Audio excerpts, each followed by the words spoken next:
El tema que tenemos hoy lo conocéis todos, es el tema de los Balcanes, titulado Los dos Balcanes. Nuestros oradores nos aclararán después acerca de ellos. Todos sabemos, yo creo que cuando se habla de los Balcanes, todos sabemos qué tema es tan apasionante, tan interesante y al mismo tiempo tan complejo, y ha sido tan doloroso y de alguna manera lo sigue siendo, y etcétera. Y espero que a todos nos haya, desde luego a muchos nos ha provocado a estar en esta sesión, y espero que al final de la sesión pues nos interese más y queramos todos conocer aún más cosas de ello. La sesión va a tener lugar durante hora y media. Entonces, los dos oradores que tenemos hoy van a tener un primer periodo de unos 40 minutos en el que van a ser ellos mismos los que conversen entre ellos, y luego después pues pasamos a otro periodo hasta la una o la hora y media, que es lo que tenemos de acto, para las preguntas que podamos tener todos y que nos contesten ellos. Los dos oradores que tenemos hoy yo creo que son excelentes para el tema que vamos a tratar. Viendo un poco y estudiando un poco sus currículum, desde luego son especialistas de la Europa suroriental, sean con las relaciones con Turquía, sean de las relaciones entre esos países, sean la influencia de otros países como Estados Unidos en la acción en los problemas que han tenido esos países, y yo creo que tendremos una sesión muy interesante. Los nombres los conocéis. Uno es Francisco Veiga Rodríguez, que es profesor, es un historiador especialista de lo que os acabo de decir, de la Europa suroriental, y es profesor en la Universidad Autónoma de Barcelona. Y Carlos González Villa, que es nuestro otro orador, es profesor en la Universidad de Castilla-La Mancha, y ya os digo, yo he visto un poquito sus currículums en lo que sé, en lo que tiene internet de bueno, que se entera uno de muchísimas cosas, y francamente creo que contamos con dos expertos y especialistas de los temas de los Balcanes que no pueden estar mejor seleccionados. Así que sin más tardar les doy la palabra a ellos, que van a ser ellos mismos los que van a plantearse los temas, el diálogo, como lo quieran organizar ellos mismos, ya lo saben. Bien, pues recogeremos entonces el reto de explicar por qué hablamos de los dos Balcanes, y también con el ánimo un poco de descomplejizar el asunto, ¿no? Siempre se dice que la región es especialmente compleja. Posiblemente lo sea, pero no es menos compleja que nuestro propio país, quizás. Se dice que Churchill tenía aquella frase, probablemente no sea de él como ninguna de las otras que van circulando por ahí, que los Balcanes producen más historia de la que son capaces de consumir. Bueno, esto probablemente no lo haya dicho Churchill, y en caso de que lo hubiera dicho tampoco tiene por qué ser verdad. Vamos a intentar poner un poco de orden en eso, abordando algunos de los temas de actualidad de las últimas décadas, pero antes explicando un poco a qué nos referimos cuando hablamos de los Balcanes y cuántos Balcanes hay, ¿no? Dependiendo de los autores que veamos, vamos a encontrar algunas características u otras, pero quizás a modo de resumen podríamos decir que esos territorios que se agrupan en la península suroriental de Europa se caracterizan porque son un lugar en el que se cruzan los intereses de grandes potencias, al menos, como dice Francisco Veiga, en la trampa balcánica desde el inicio del proceso de independencia de Grecia en el siglo XIX.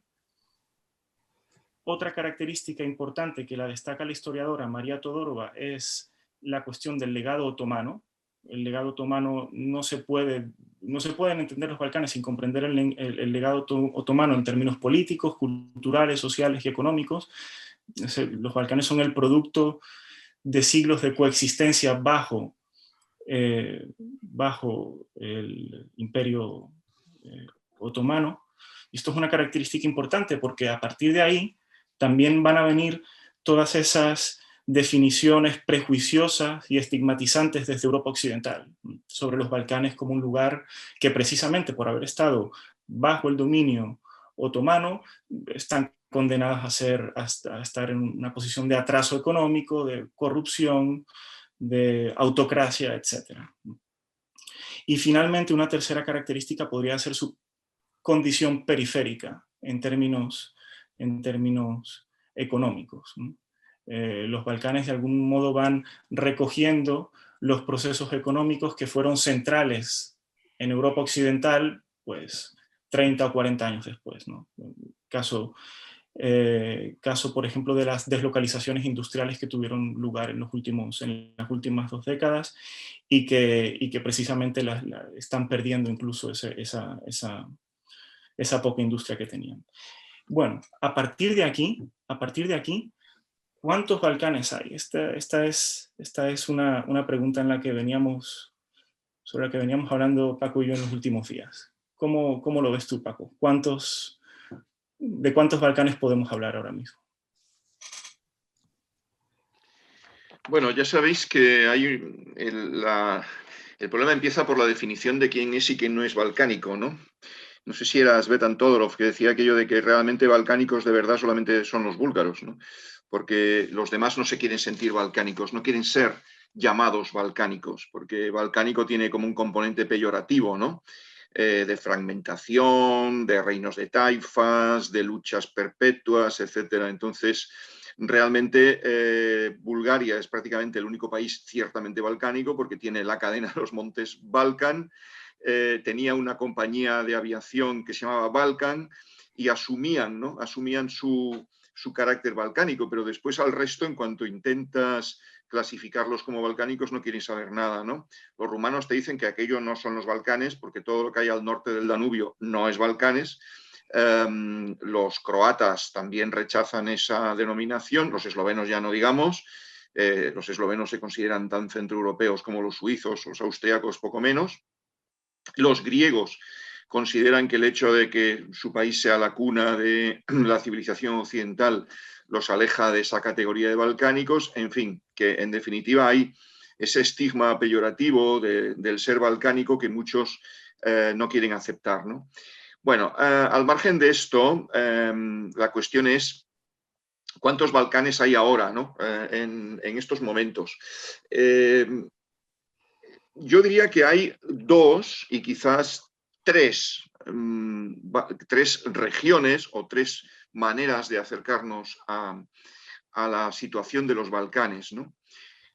Por un lado, existen unos Balcanes que han acabado integrados en la Unión Europea y cuyos problemas económicos, sociales, administrativos, financieros, pues dependen directamente o más o menos directamente de Bruselas o de su particular estadio en el proceso de integración, y digamos que los problemas de Rumanía, de Bulgaria o de Grecia pues pueden ser muy similares a los que pueda tener cualquier otra región, ¿no?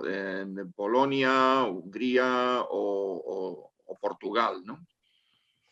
Esos serían, digamos, los Balcanes que han perdido la pátina de balcánico, ¿no? En este sentido peyorativo, de atraso social o de riesgo de involución, etcétera, etcétera, ¿no? Ahí estarían pues los actuales países balcánicos que ya son miembros integrados en la UE, ¿no? En la Unión Europea. Serían los Balcanes Orientales, Rumanía, Bulgaria, Grecia como país balcánico, que es, y después Croacia y Eslovenia, si consideramos que Eslovenia forma parte de Balcanes. Ese sería, digamos, unos Balcanes, los Balcanes ya integrados en la Unión Europea. que son balcánicos por su posición geográfica, pero no ya por ser unos países marcados, vuelvo a insistir, por ese estigma de balcánicos como algo peyorativo. Después están los países de los Balcanes occidentales que están fuera de la Unión Europea, en parte debido a que han sido, digamos, las víctimas pobres de las guerras de secesión yugoslavas, ¿no? de las guerras que tuvieron lugar sucesivamente en la antigua Yugoslavia. Insisto en guerras con mayúscula, porque muchas veces se habla de la guerra de Yugoslavia o la guerra de los Balcanes, cuando de hecho fueron 5 guerras a lo largo de 10 años. Esto es muy diferente de pensar en una guerra. Fueron 5 guerras a lo largo de 10 años.